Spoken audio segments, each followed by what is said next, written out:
Olá, eu sou o professor Brasil e nessa aula nós vamos falar sobre a nomenclatura dos hidrocarbonetos ramificados. Me acompanha.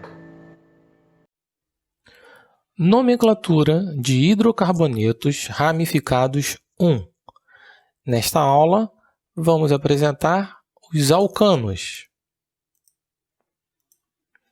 Regras para a nomenclatura em geral. Primeiro devemos apresentar a cadeia principal. Ela deve ser determinada e deve comportar todas as insaturações e grupos funcionais. Deve apresentar o maior número de carbonos e ser a cadeia mais ramificada. Segundo, nós vamos numerar a cadeia. O primeiro, como ordem de prioridade, é o grupo funcional. O segundo, insaturações, e o terceiro são as ramificações. As ligações e as ramificações devem sempre apresentar o menor número possível. Após isso, nós vamos nomear o composto. Vamos aos exemplos. Regras para a nomenclatura geral.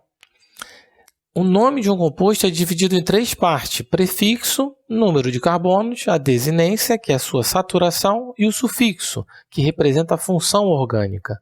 Como temos um composto ramificado, antes da cadeia principal, nós temos que colocar a posição e o nome da ramificação.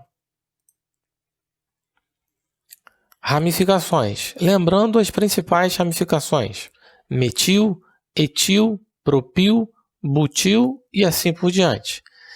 E a ramificação com o prefixo iso, isopropil, isobutil, isopentil, veremos outros exemplos. Propano, alcano com 3 carbonos. Metilpropano, a ramificação metil se encontra ligado à cadeia principal. Butano, 4 carbonos. 2-metilbutano. Temos que numerar e dizer qual a posição do metil. O metil, nesse caso, se encontra na posição 2. Por isso, a posição, a ramificação e depois o nome da cadeia principal. 2-metilbutano. Pentano, o alcano com 5 carbonos na cadeia principal. Os exemplos de baixo são compostos ramificados, com a ramificação metil na posição 2 e na posição 3.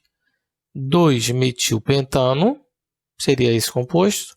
3-metilpentano seria esse composto.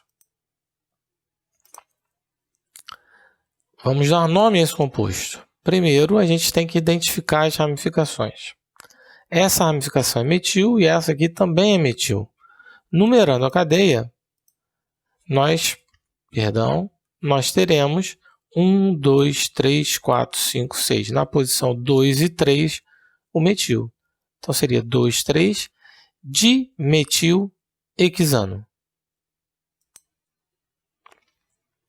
Outro composto para ser nomeado. Na posição 2, nós temos o metil. Na posição 3, nós temos o etil. Em ordem alfabética, primeiro deve aparecer na nomenclatura o etil e depois o metil. Na posição 3, o etil. Na posição 2, o metil. 3-etil, 2-metilhexano. Na cadeia principal, nós temos 6 carbonos. Outro exemplo. Agora, uma cadeia com 7 carbonos. Eu tenho 2 vezes aparecendo a ramificação metil e uma vez aparecendo o etil. O etil na posição 4 e o metil, os dois na posição 3. Então, primeiro vem o etil, 4-etil, 3,3 dimetil, 7 carbonos na cadeia principal, heptano.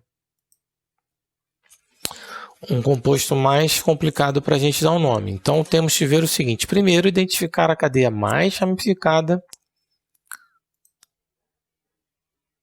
Tá aqui, essa seria a cadeia principal. Então, 1, 2, 3, 4, 5, 6, 7, 8, 9, 10, 11. Depois temos que apresentar a numeração para terem os menores números. Então, esse é o carbono 1. Após isso, numerar a cadeia, nós temos que identificar as ramificações. Então, todas as ramificações identificadas. Temos que colocar em ordem alfabética estas ramificações. Primeiro deve vir o etil, depois o isobutil, depois o isopropil, depois o metil. Agora nós podemos dar o nome, colocando a posição de cada ramificação. 7 e 9, dietil. 4, isobutil. 8, isopropil. E a ramificação metil, aparecendo 4 vezes na posição 2, 3, 4 e 5. 2,3,4,5 tetrametil. 11 carbonos, 1 decano. Esta seria a nomenclatura.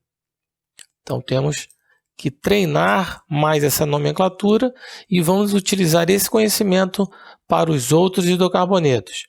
Obrigado pela atenção. Até uma próxima. Tchau, tchau.